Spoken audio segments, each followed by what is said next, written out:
네, 이 시간에는 영광을 얻는 믿음이라는 제목을 가지고 함께 말씀 나누도록 하겠습니다. 문제의식을 갖는다, 또 비판의식을 가진다, 젊은 지성의 그런 의무, 또 책무라고 생각이 됩니다. 젊다는 건 내가 젊게 살면 되는 거죠.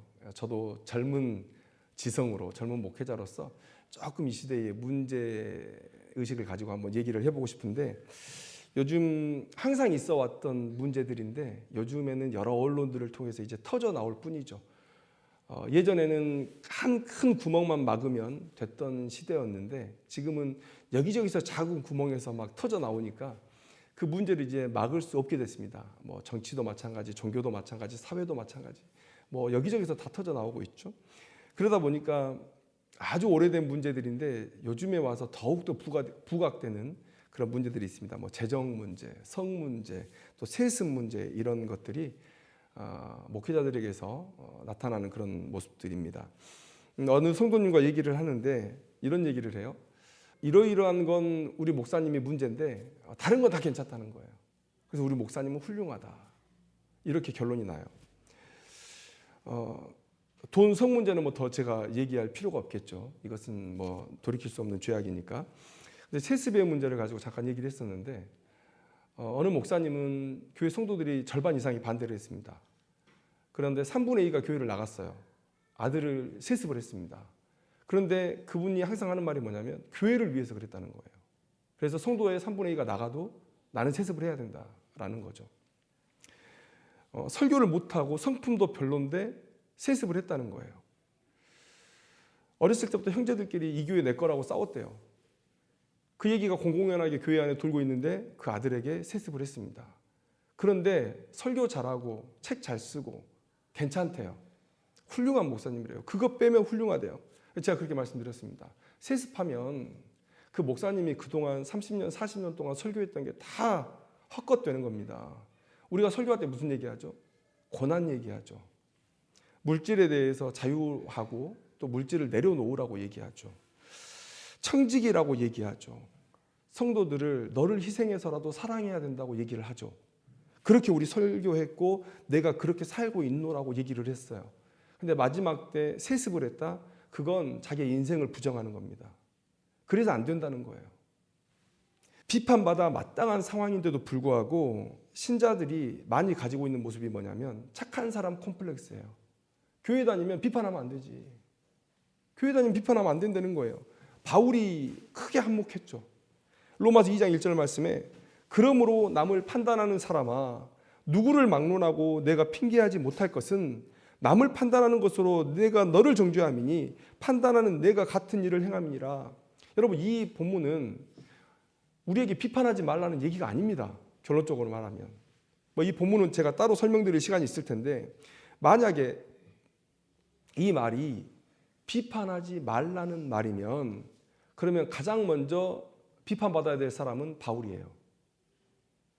바울의 서신서를 딱 읽어보면 많은 부분 서로 비판하고 있습니다. 왜 하나님의 말씀대로 살지 않느냐? 왜 신자답게 살지 않느냐? 왜 영원한 본향을 향해 살고 있지 않느냐? 왜 우상을 따라가느냐? 왜 하나님 앞에 가증하고 미운 짓을 하느냐? 계속 비판을 하죠. 그것만 봐도 로마서 2장 1절의 말씀은 단순히 비판하지 말라는 얘기가 아니라는 것을 우리는 알아야 됩니다. 그런데 착한 사람 콤플렉스에 빠져서 비판하지 않는 것이 신자의 도리라고 생각해요. 비판하면 안 된다. 교회 안에서 비판하면 안 된다는 거예요. 특히 영적 권위를 가진 하나님의 종인 목회자는 비판하면 안 된다. 그래서 어떻게든지 긍정적인 면을 찾으려고 해요. 자기 교회 목사님 사랑하는 건 좋습니다. 그런데 성경적인 비판까지도 할 수 없는 상태라면 그건 병든 거예요.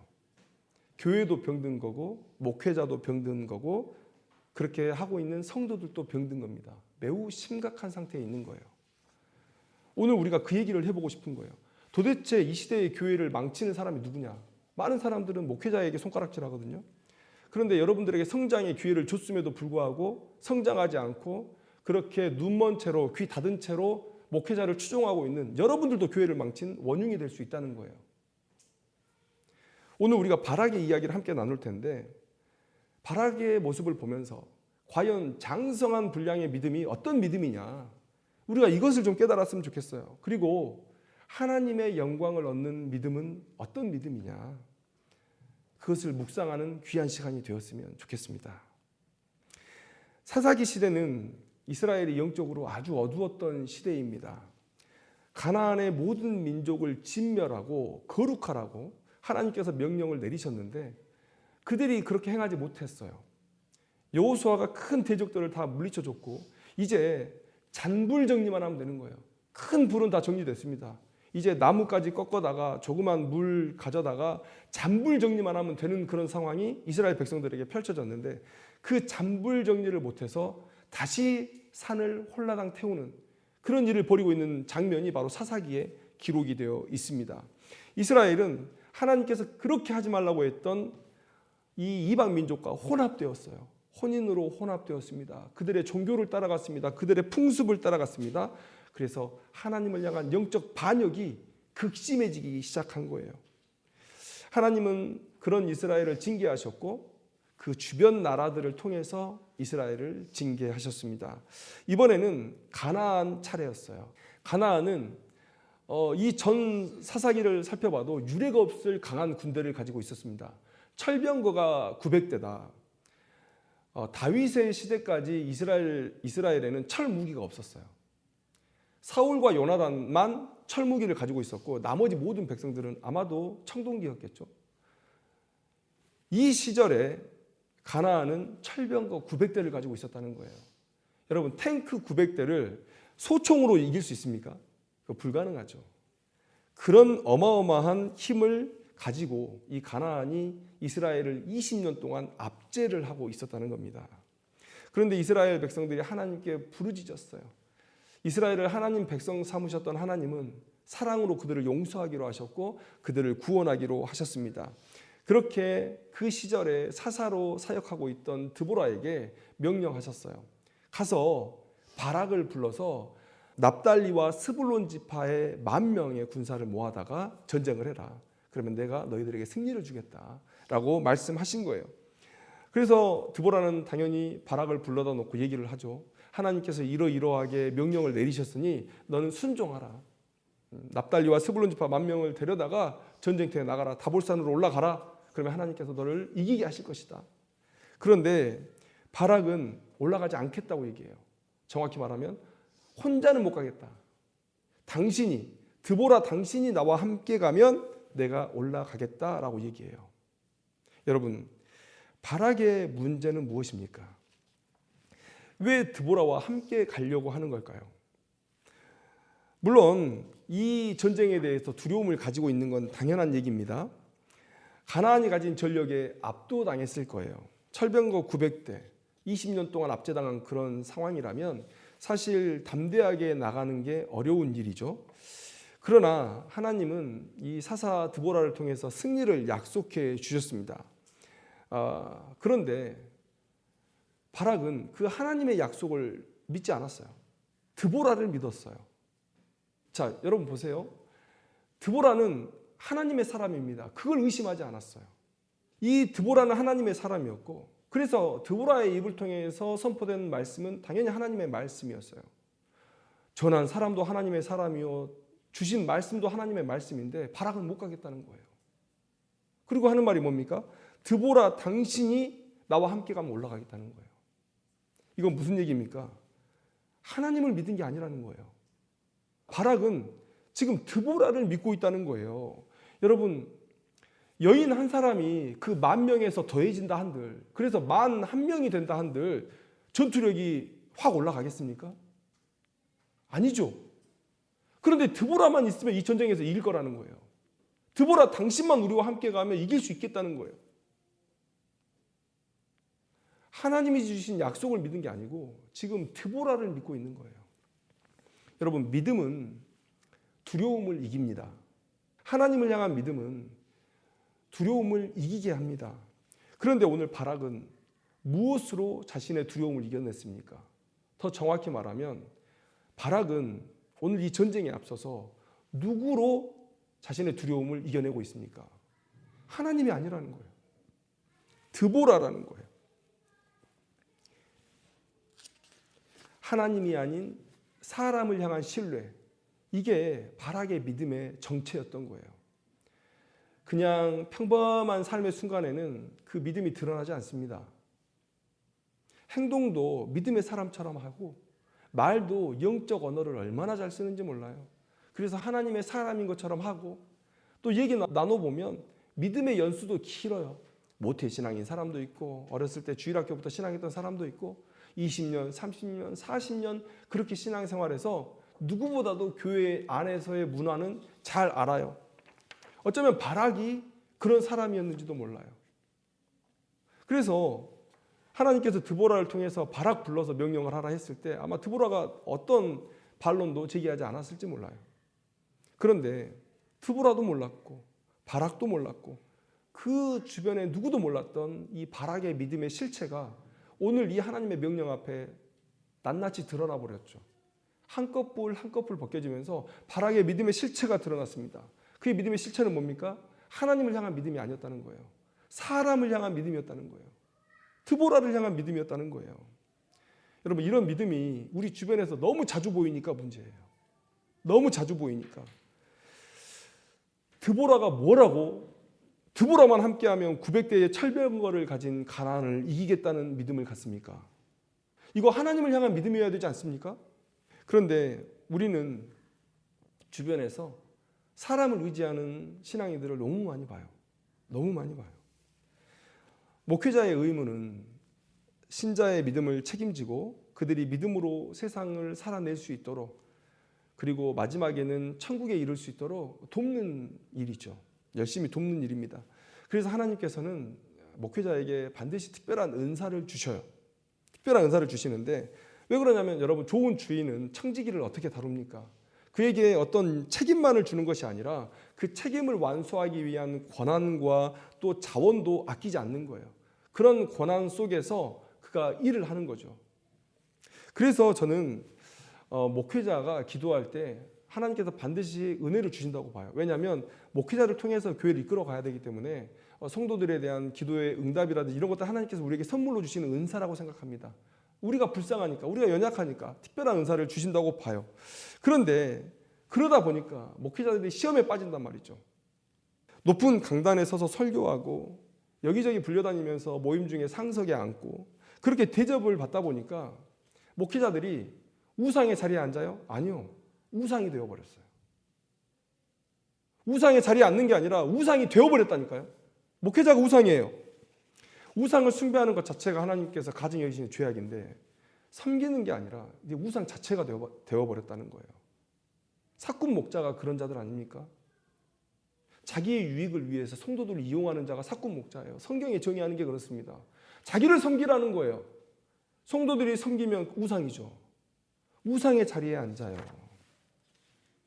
여러 번 말씀드리지만 하나님 나한테 주고 이런 말한 목사 있죠. 예를 들어서 대통령이 있는데 대통령 내 말 한마디면 한 달 안에 탄핵된다고 얘기하는 분이 있죠. 그건 무슨 얘기입니까? 그 얘기를 왜 하는 거예요? 내가 대통령만큼 힘이 있다는 얘기죠. 어떤 목사가 하나님에 대해서 하나님 나한테 까불면 죽어라고 얘기하는 건 뭡니까? 내가 하나님을 혼내줄 수 있는 위치에 있다는 거예요. 듣기에는 이 사람이 하나님보다도 위에 있을 수 있는 거예요. 자기가 무슨 말을 하고 있는지를 몰라요. 하나님께 도전한 사탄이 이런 말을 했죠. 내가 하나님 이길 수 있다고. 이건 아주 사탄적인 발언입니다. 근데 목사가 그런 얘기를 해요. 왜요? 사람들에게 관심 끌려고, 인기 끌려고, 권위를 누리려고, 지위를 누리려고 그 얘기를 한단 말이에요. 우상이 되어버렸다는 거예요. 교회에다가 자기 등신대를 세워요. 성도들을 위해서 그랬대요. 자기를 보겠다고 우리 교회를 찾아오는 사람들이 많은데 그런데 나를 못 보고 돌아가시니까 내가 너무 마음이 안타까워서 교회 나가는 문마다 내가 등신대를 세워놓고 오신 분들 사진이라도 찍고 돌아가시라고 그렇게 배려를 했다는 거예요. 교회에 목사 보러 옵니까? 그 지경이 됐으면 저는 솔직히 말하면 목회를 내려놔야 돼요. 본인이 그렇게 우상의 자리에 앉았으면 목회를 내려놔야죠. 성도들을 자신이 가리키는 하나님을 향하게 할 수 없으면 목회를 내려놔야죠. 그런데 거기에 편승해서 자기가 우상의 자리에 앉아버렸어요. 우상이 되어버렸어요. 교회에 들어가면 여러분 지금은 불타버렸지만 노틀담 성당에 제가 신혼여행 때 간 적이 있습니다. 그런데 그 노트르담 성당 안에 그 위에 제가 정확히 기억이 안 나는데 그림인지 목판 그 조각인지 모르겠어요. 전체 그 노트르담 성당을 다 두르고 있습니다. 그게 뭐냐면 예수님의 생애에 대해서 다 조각해 놓은 거예요. 태어나고 십자가에 달려 죽으시고 부활 승천하신 모습까지 쭉 둘려서 되어 있습니다. 제가 그걸 다 사진을 찍어 왔어요. 그게 교회죠. 오직 하나님만을 자랑하는데 우리에게 육신으로 오신 하나님, 그 예수 그리스도를 자랑하는 곳이 바로 교회여야 되죠. 그런데 등신대를 세우는 그 교회 안에 들어가 보면 목사님의 일대기가 쫙 사진으로 붙어 있고 그림으로 붙어 있고 마지막 제일 가운데 들어가면 애니메이션으로 그 목사의 일대기를 보여준다는 거예요. 하나님을 만나러 가는 겁니까? 아니면 목사를 만나러 가는 겁니까? 그 목사와 사진 찍겠다고 줄 서서 등신대라도 옆에 서보겠다고 하는 그 성도들도 무지하고 못났어요. 그런데 그런 성도들을 만들어 놓고 우상의 자리에 앉아놓고 그것이 마치 하나님께서 부여하신 영적 권위인 양 그렇게 기세등등하게 사는 그자도 불쌍한 거죠. 사탄적인 행위가 교회 안에 벌어지고 있음에도 불구하고 성도도 교회도 교단도 아무런 제재를 가하지 못하고 그냥 쳐다보고만 있는 거예요. 이게 우리들의 모습이죠. 사람을 믿어요. 성도들도 마찬가지죠. 교회 안에 정말 참남한 리더십들이 있습니다. 영적 언어를 사용을 해요. 만나는 사람마다 기도해 준다 그래요. 그리고 자신이 하는 봉사를 제일 힘든 거라고 강조하고 내가 몇 년을 했니? 또 자신의 체험을 막 얘기를 해요. 막상 얘기 나눠보면 빈껍데기인데 어떻게든 그걸 미화해서, 왜냐하면 자기를 높이는 게 목적이기 때문에 자기가 행한 모든 것들이 하나님을 위한 고난이고 자기가 체험한 모든 것들이 하나님께서 주신 승리고 다 그걸 짜맞춰가지고 성도들 앞에 자기를 높이는 데 혈안이 되어 있죠. 그래서 믿음이 연약한 자들, 교회 안에 새로 들어온 자들을 하나님의 권위가 아닌 자신의 권위 아래 두려고 하는 그런 참남한 리더십들이 교회 안에 있다는 거예요. 그러면 믿음이 없는 자들 어떻습니까? 그 짐승들이 처음에 보이는 그 사물이나 그 대상을 어머니로 알고 쫓아가죠. 자기가 하나님의 자리에 서버리는 거예요. 자기가 그 어머니의 자리에 앉아버리는 거예요. 믿음의 사람이 처음 왔어요. 연약한 사람이 처음 왔는데 그 앞에서 자신의 영적 권위를 자꾸 얘기해요. 하나님을 봐야 되는데 자신의 커튼을 쫙 쳐가지고 이 사람으로 하여금 하나님을 못 보게 해요. 나만 봐. 나만 보면 너 하나님 보는 거야. 예수님이 그렇게 말씀하셨는데 예수님은 하나님이셨고 어찌 사람이 그런 자리에 오를 수 있습니까? 사단이 그랬다니까요. 사단이 그렇게 교만의 자리에 앉았어요. 하나님의 자리에 앉았어요. 그런데 그런 참남한 리더십들이 교회 안에 있고 자신이 우상의 자리에 앉고 우상이 되어서 사람들을 이끌어가는 그런 사람들이 있다는 거예요. 하나님의 백성인데 자신의 백성 삼는 그런 악한 자들이 교회 안에 있다는 거예요. 사람을 믿는 믿음. 이 바락이 그랬다는 거예요. 아니, 하나님의 사람에게 하나님의 말씀이 선포되었어요. 이 말씀이 하나님의 약속인 것은 의심의 여지가 없었어요. 그런데도 듣지 않습니다. 드보라가 함께 가야 된다는 거예요. 그러면 그 믿음의 실체는 드보라에 대한 믿음인 거예요. 하나님이고 뭐고 나는 상관없어. 필요 없어. 드보라가 나랑 같이 가야 나는 갈 거야. 여러분, 바울과 바나바의 이야기를 해드리고 싶어요. 사도행전 14장에 보면 바울이 1차 전도여행을 다니는데 루스드라에서 복음을 전할 때 그들이 보인 작은 이적으로 인해서 사람들이 바나바는 제우스요, 바울은 헤르메스라고 이렇게 숭배하려고 그래요. 자신들의 제단에 가서 이들을 향해서 예배하고 제사를 드리려고 하는 거예요. 그러니까 바울이 어떻게 합니까? 이게 지금 우리에게 나타나야 되는 모습이에요. 바울이 뭐라고 얘기하냐면 사도행전 14장 14절에 두 사도 바나바와 바울이 듣고 옷을 찢고 무리 가운데 뛰어들어가서 소리질러 이르되 여러분이여 어찌하여 이러한 일을 하느냐, 우리도 여러분과 같은 성정을 가진 사람이라. 이렇게 해야 되거든요.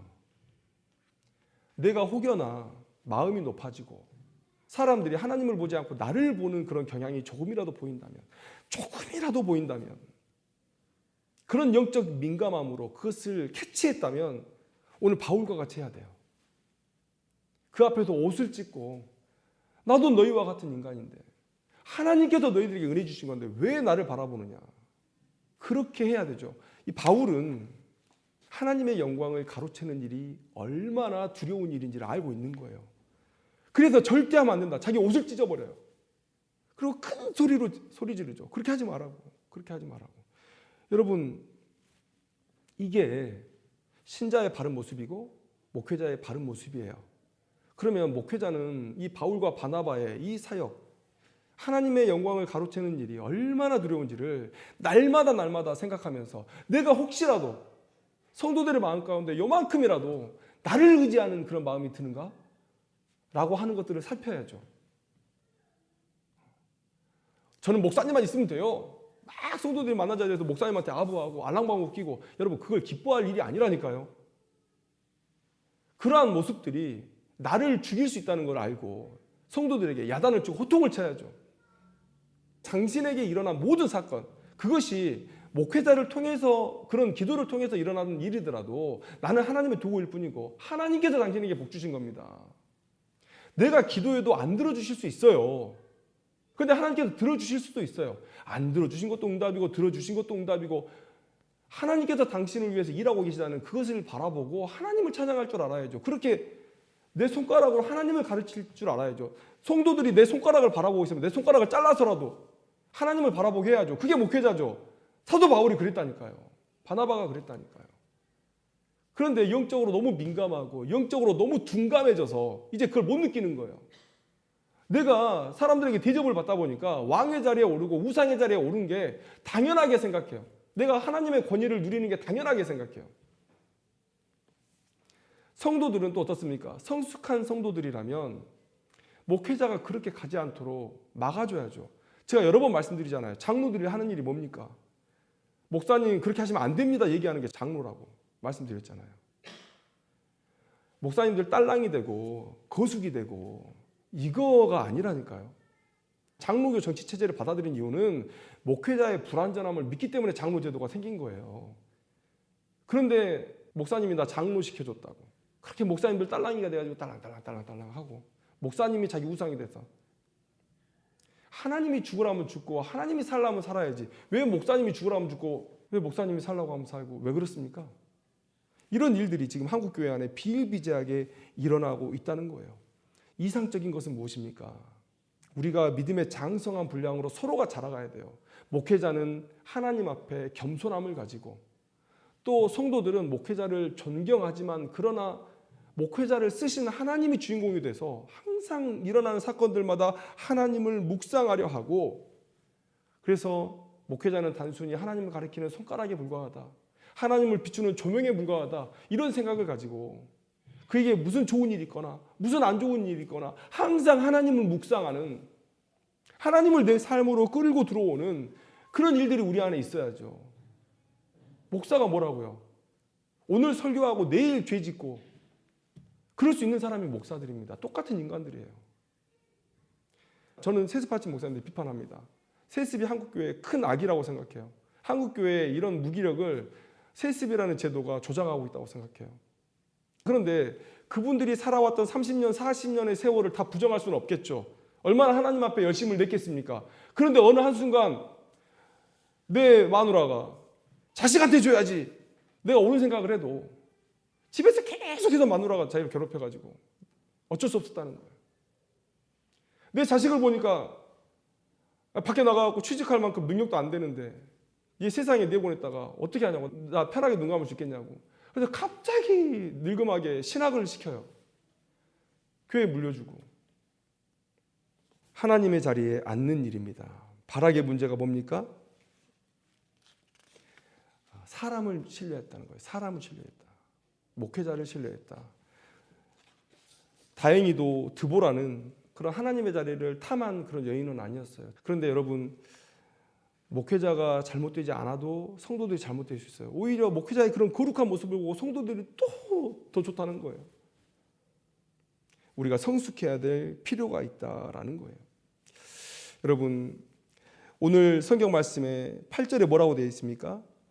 만일 당신이 나와 함께 가면 내가 가려니와 만일 당신이 나와 함께 가지 아니하면 나도 가지 아니하겠노라. 그런데 이 드보라가 뭐라고 합니까? 내가 반드시 너와 함께 가리라. 그러나 내가 이번에 가는 길에서는 영광을 얻지 못할 것이다. 여러분, 바락의 믿음은 믿음이라고 할 수 없는 거죠. 우리가 말하는 믿음은 하나님을 향한 믿음을 믿음이라고 얘기하는 것이죠. 그게 작든 크든 하나님을 향한 믿음이어야 돼요. 근데 오늘 보면 이 바락의 믿음은 드보라를 향한 확고한 믿음을 가지고 있는 것을 볼 수가 있습니다. 어찌 이 믿음에 하나님께서 영광을 주실 수 있어요? 어찌 이 믿음에 하나님께서 영광을 주실 수 있냐고요? 여러분, 믿음을 걸러내는 채가 있다고 한번 생각해 보세요. 거기에 우리가 믿음이라고 생각했던 나의 모든 것을 가져다 부었는데 그 채를 다 통과해 버리는 거예요. 하나님에 대한 믿음을 걸러내야 되는데 지금 바락의 믿음은 다 통과했어요. 그리고 사람에 대한 믿음으로, 드보라에 대한 믿음으로 그냥 바닥에 다 깔려버렸고 하나님의 채에 걸러지는 믿음이 없다는 거예요. 그러니 이 믿음에 어떻게 하나님께서 영광을 주실 수가 있냐 이 말이죠. 여러분, 이 4장 다음 5장에 가나안과의 전쟁에서 승리한 그들의 찬양이 기록되어 있습니다. 드보라와 바락이 함께 찬양을 해요. 물론 바락의 이름이 12절과 15절에 기록이 되어 있긴 합니다. 그런데 이 찬양의 가사를 잘 읽어보면요, 여러분, 이 싸움의 주인공이 여인들인 것을 여러분들 알 수 있어요.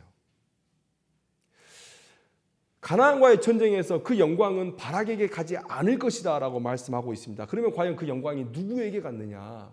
여러분, 오늘 이 5장의 말씀 하반절에 보면 시스라, 아까 군대 장관의 이름이 시스라였죠. 갑자기 시스라의 어머니가 소환이 되고 그들의 시녀가 소환이 됩니다.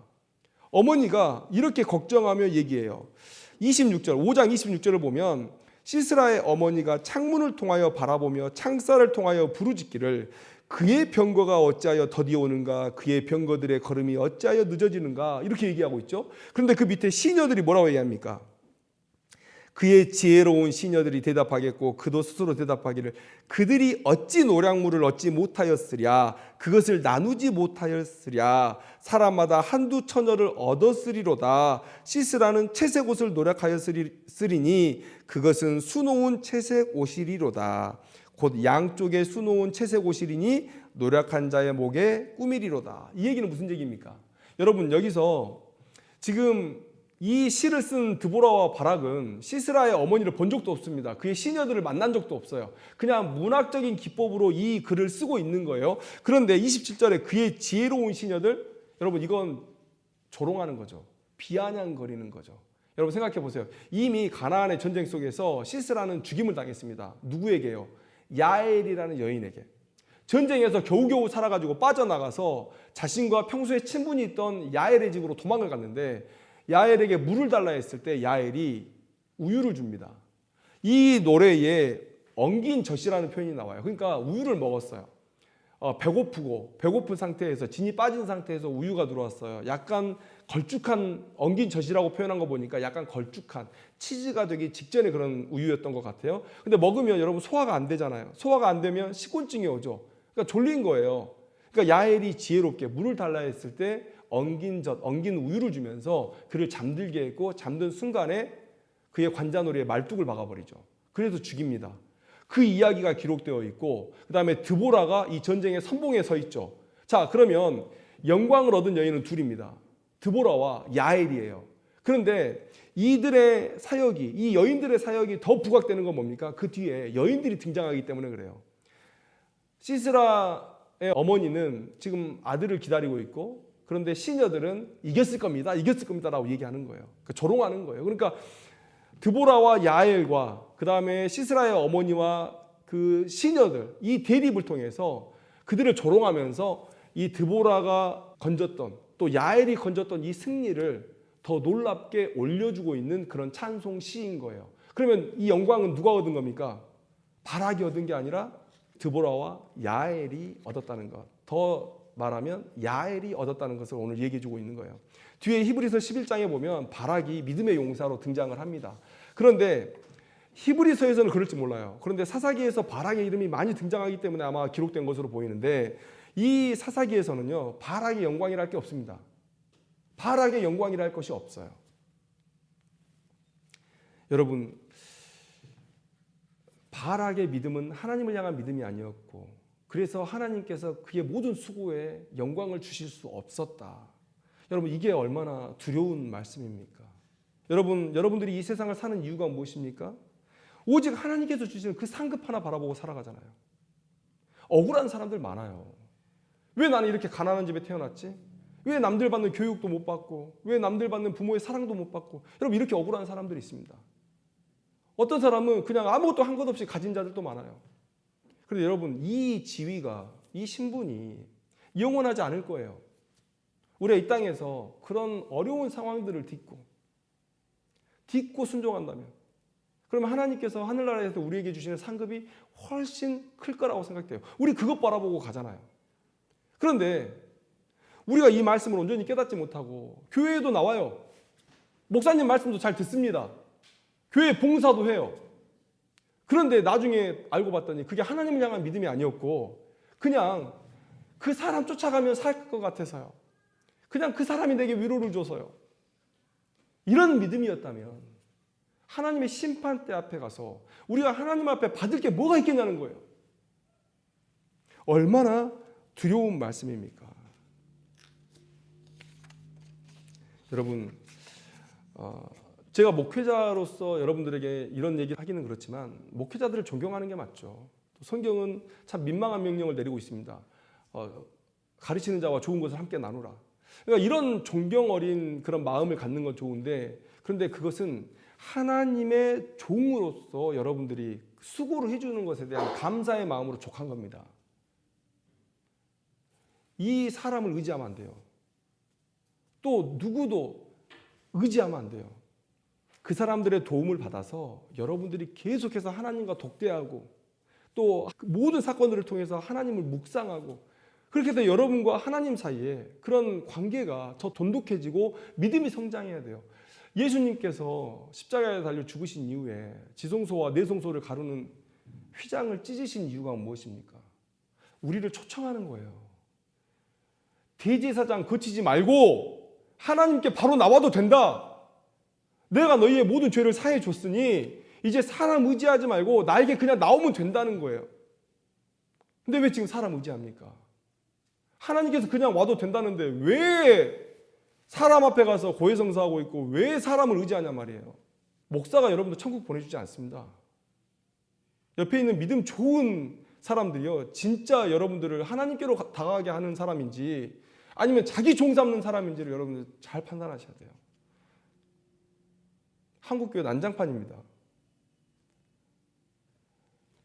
자기가 왕이 되겠다고 서로 이전투하고 있는 그런 상황들이에요. 그리고 세습은 왕이 하는 거 아닙니까? 이 왕의 자리를 남에게는 못 주겠다고 그렇게 세습하는 상황이에요.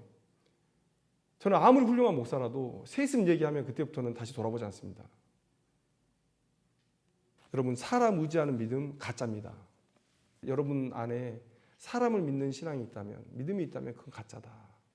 여러분, 오늘 이 발악의 교훈을 우리가 알았으면 좋겠습니다. 이 시대에 매우 중요하고 또 우리의 삶에 적용해야 될 말씀이라서 전했습니다.